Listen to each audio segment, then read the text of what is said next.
The moment she stopped replying, you stopped being yourself. And you didn't even notice it happening. There is a specific moment, and if you have lived it, you know exactly what it feels like, where the conversation that used to flow without effort suddenly starts to cost you something, where you find yourself looking at a message you sent hours ago or maybe a day ago, and the only thing beneath it is the white space of no response. And something in you, something that has nothing to do with logic and everything to do with the oldest, deepest parts of how human beings are wired for connection, starts to move, starts to calculate, starts to compose the follow-up message, the casual check-in that is not casual at all, the funny observation that is not actually about the observation, the question designed to create an obligation to respond, and underneath all of it, the real message, the one you would never actually send, which is simply, please do not disappear. Please let me know that what I thought was real was actually real. Please give me back the feeling that was here before the silence arrived. That moment, that specific collision of longing and anxiety and the desperate urge to do something is what this video is about. And the Stoics have something to say about it that most men spend years wishing someone had told them sooner. What makes this particular experience so psychologically potent is not just the loss of the connection itself, though that is real, and it deserves to be acknowledged honestly rather than talked over with strategy and tactics. What makes it so destabilizing is what the silence triggers internally. Because the silence does not arrive in a vacuum.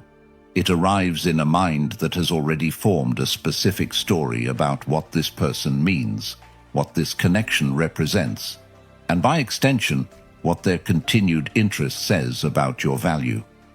When the interest was visible, when the replies were quick and warm, and the conversation felt genuinely mutual, that visible interest was quietly functioning as evidence that you were enough. That you were interesting enough, attractive enough, worth someone's time and attention and genuine engagement. And when it stops, when the evidence disappears, the story does not just pause, it reverses. And the reversal is what produces the urge to chase. Not the silence itself, the meaning the silence activates in a mind that was using her attention as a mirror. This is the diagnosis that the Stoics would offer. Not unkindly, not as criticism, but as the precise philosophical identification of where the suffering is actually coming from. And it is the diagnosis that makes the prescription possible. Because once you understand that the urge to chase is not really about her, that it is about the story you have built around her attention and what it means about you, you can begin the work of addressing the actual source of the problem rather than managing the symptom. And the actual source, in the Stoic framework, is the same source it always is, the misplacement of your sense of worth in something outside your control. Her replies are outside your control. Her interest is outside your control. The only thing inside your control, the only thing that was ever inside your control, is who you are and how you choose to spend the hours of your life. And it is toward those things, and only those things, that the Stoic asks you to direct your energy. Like and subscribe to Stoic Blessing. Let's get into it. The first thing the Stoic philosophy asks you to do when she stops replying is also the first thing that your anxiety will fight you on with everything it has. Do not reach.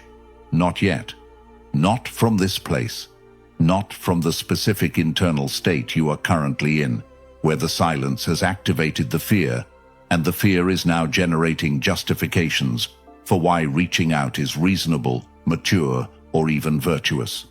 Because the Stoic understanding of action is this: the quality of an action is inseparable from the internal state from which it originates. The same words, sent from a place of genuine self-possession and zero attachment to the response, are a completely different communication from those same words, sent from a place of anxiety and desperate hope, dressed up as casual interest. She will feel the difference, even if she cannot articulate it. You will feel the difference the moment you hit send.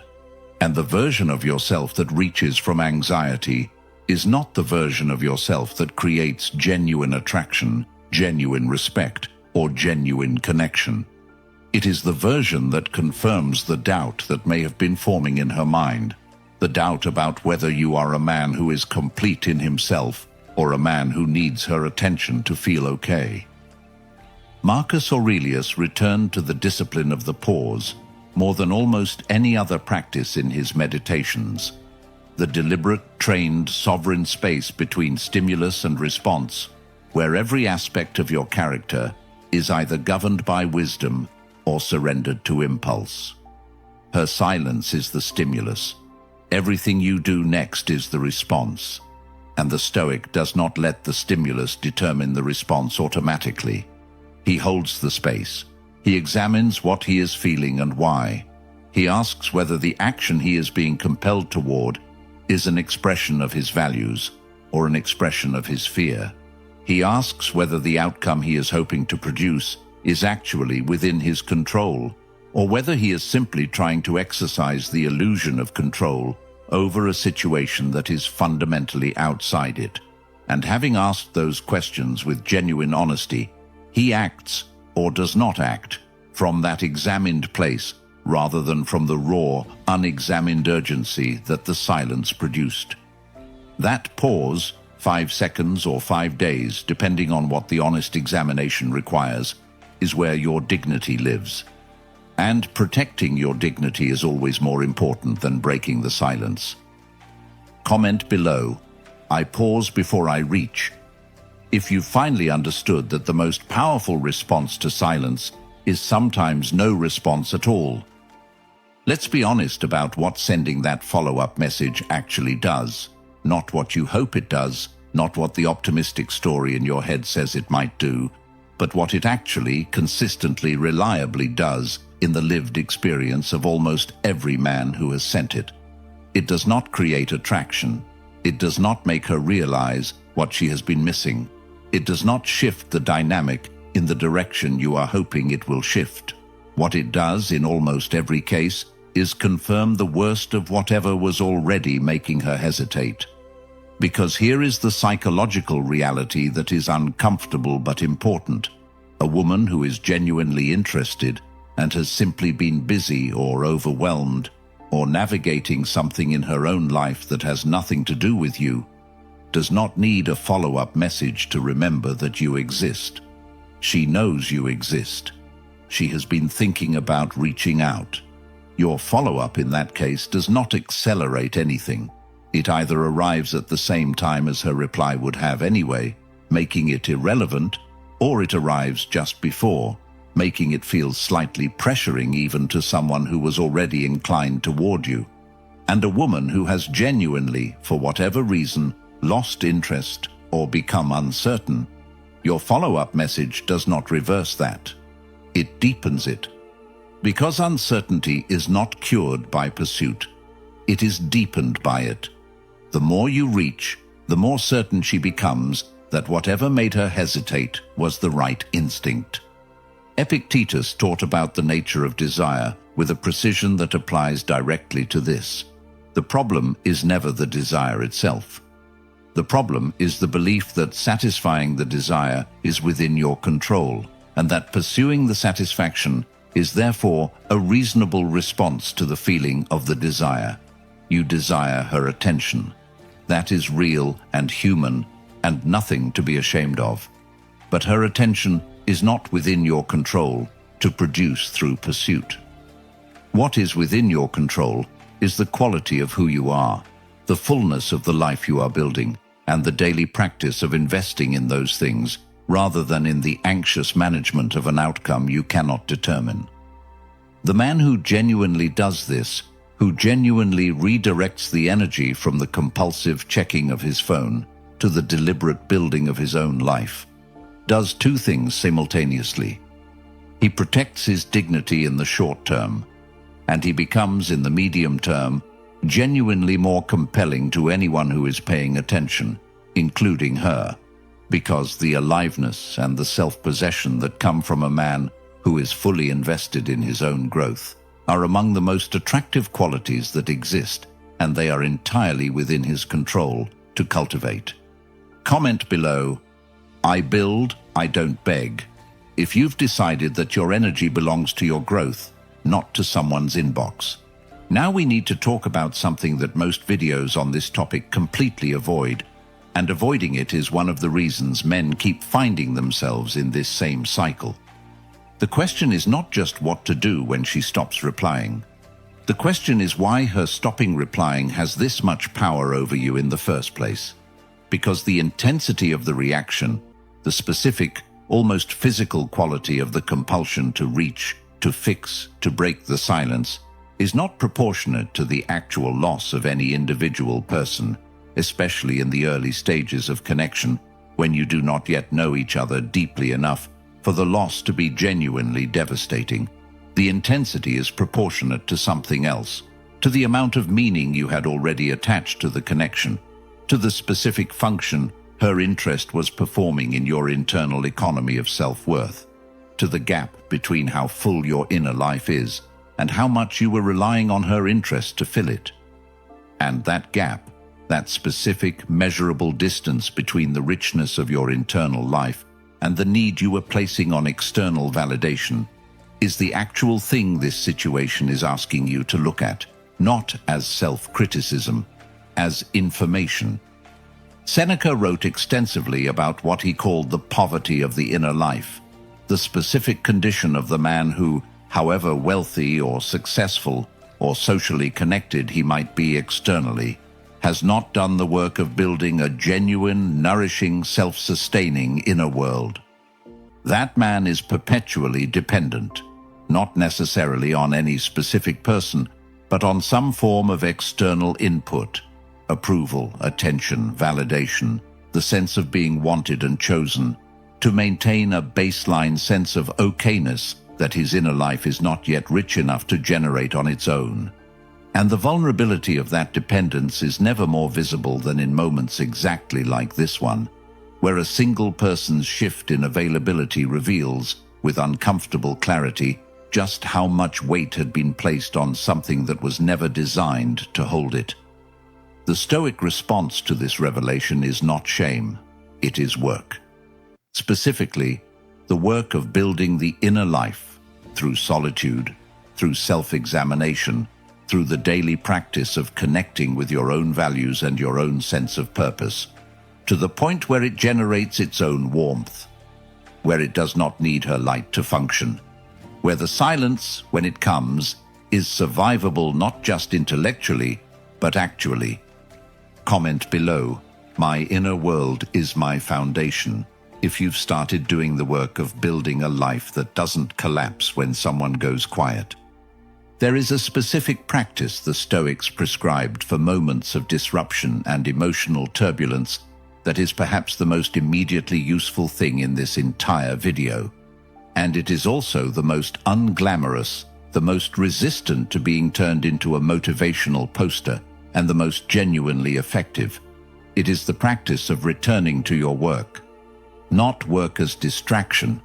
The Stoics were not fans of distraction, which they considered a form of cowardice dressed as productivity. Work as genuine investment in the thing that demands the best of you and returns to you something that no other person can give you, the specific, deeply grounding experience of your own competence, of your own effort, of your own mind working at its edge on something that matters. When you are genuinely absorbed in work that challenges you, really absorbed, not performing absorption while secretly monitoring your phone, the silence she has left you in loses its loudness, not because you have successfully distracted yourself from it, because you have displaced it with something real, something that belongs entirely to you, something whose value is entirely independent of whether she texts back. This is not just psychological advice, it is Stoic metaphysics in its most practical form. The Stoics divided all of existence into two categories: what is within your control and what is not. Her silence is not within your control. The quality of the next hour of your work is the development of your skills, the progress of your projects, the deepening of your craft, the building of the specific version of yourself that you have decided to become. All of this is within your control. All of this is happening or not happening based entirely on choices that are yours to make. And the man who fills the hours of his life with genuine, disciplined investment in what is his, rather than with anxious, fruitless, dignity-eroding investment in what is not, is a man who is building every single day the specific kind of life and the specific kind of character that is genuinely, lastingly compelling, not because he is performing it, because he is actually becoming it, and becoming it one disciplined hour at a time in the silence that she left and that he chose to fill with something worthy of him. Comment below, I fill my time with what builds me, if you're done letting someone's silence steal the hours you could be using to become someone remarkable. Let's talk about what happens on the other side of this, because there are two possible outcomes here, and both of them deserve to be addressed with honesty. The first outcome is that she comes back, that the silence was not a withdrawal of interest, but a period of her own internal navigation, or genuine busyness, or uncertainty that resolved in your favor. And here is the Stoic position on that outcome. If you have done the work, if you have held the silence, reinvested in yourself, refused to chase, and returned to the fullness of your own life, the person she comes back to is a different and better version of the man she went quiet on. He is more present, more grounded, less hungry, more himself.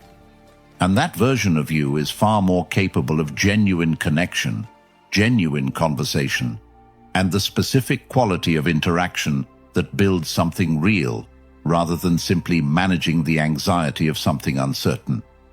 You have given the potential relationship, if she returns to it, a genuinely better foundation by doing the work during her absence than you would have given it by chasing her through it. The second outcome is that she does not come back, that the silence was the answer, and the kindest and most honest thing you can do is receive that answer with the dignity and grace that the Stoic tradition has always demanded of its practitioners. And here is what the Stoics want you to understand about that outcome, the one that feels like loss, that activates the grief, that can be genuinely painful even when you know intellectually that it is for the best. It is not the end of your story. It is not evidence of your inadequacy. It is not a verdict on your worth delivered by an objective and infallible authority. It is one person in one chapter of their life moving in a direction that did not include you. And that reality, however it feels, is survivable. You have survived every hard thing that has ever come before this. You will survive this. And on the other side of the survival, if you do the work, is not just recovery, but growth. The specific, earned, unshakable kind of growth that only comes from having been through something and having chosen yourself while you were in it. Comment below, either way I win, if you finally understood that the outcome was never really about her. It was always about who you become while you wait for it. Here is what nobody tells you about the man who genuinely does this work, who genuinely stops chasing, genuinely reinvests in himself, genuinely builds the inner citadel rather than spending his best energy on the management of someone else's silence. He does not just become more attractive in the abstract sense of being harder to get, or more mysterious, or more strategically unavailable. He becomes more attractive in the most fundamental and lasting sense, the sense that has nothing to do with strategy and everything to do with substance. He becomes a man with a genuine center of gravity, with a life that is actually absorbing, with a perspective that is actually his own, with a quality of presence that is unmistakable to anyone who encounters him, the specific presence of a person who is fully inhabiting their own existence rather than hovering anxiously at the edge of someone else's. Marcus Aurelius did not write about attraction. He wrote about character, but the qualities he was developing in himself through the daily practice of Stoicism, the equanimity, the self-possession, the genuine indifference to outcomes he could not control, the full and absorbed investment in what he could, are the exact qualities that produce, as a natural and unremarkable side effect, a human being who is simply, compellingly, magnetically himself, not performing himself, not strategically withholding himself, just fully, honestly, completely present as the person he actually was. And that quality, so rare, so immediately felt, so impossible to fake, is the thing that no amount of clever texting, no amount of strategic silence calculated to produce a specific response, and no amount of anxious management of someone else's perception can manufacture. It can only be built through the exact work this video has been describing, through the choice, made daily and in small ways, to invest in what is yours rather than in what is not. Comment below, "I'm the man I've been building," if the work you've been putting into yourself is finally starting to show, and you're done letting anyone's silence make you doubt it. The last thing this video wants to leave you with is the simplest and the most important. And it is the thing that the Stoics would say if they could speak to every man who has ever sat with a phone in his hand, staring at a conversation that has gone quiet, feeling the pull toward the message that will only make things worse. They would say this: "You are more than this moment. You are more than her reply. You are more than the story that her silence is trying to tell you about yourself. You are the accumulation of every choice you have made, every difficulty you have navigated, every morning you got up and showed up for your own life when it would have been easier not to. You are the man you have been quietly building in the hours when no one was watching and no one was validating, and the only reason to keep going was that you had decided it was worth it. That man, the one you have been building, does not need to chase anyone. He does not need to send the message. He does not need to break the silence. He needs to keep building. Because the life he is building, the genuine, self-authored, value-directed life that the Stoics were pointing toward, is more interesting than any conversation he is not in, more worthy of his attention than any phone he is monitoring, and more real than any silence that was ever designed to make him forget who he actually is." She stopped replying. Let her. You have work to do. Like and subscribe to Stoic Blessing. Stay grounded, stay whole, stay unbreakable.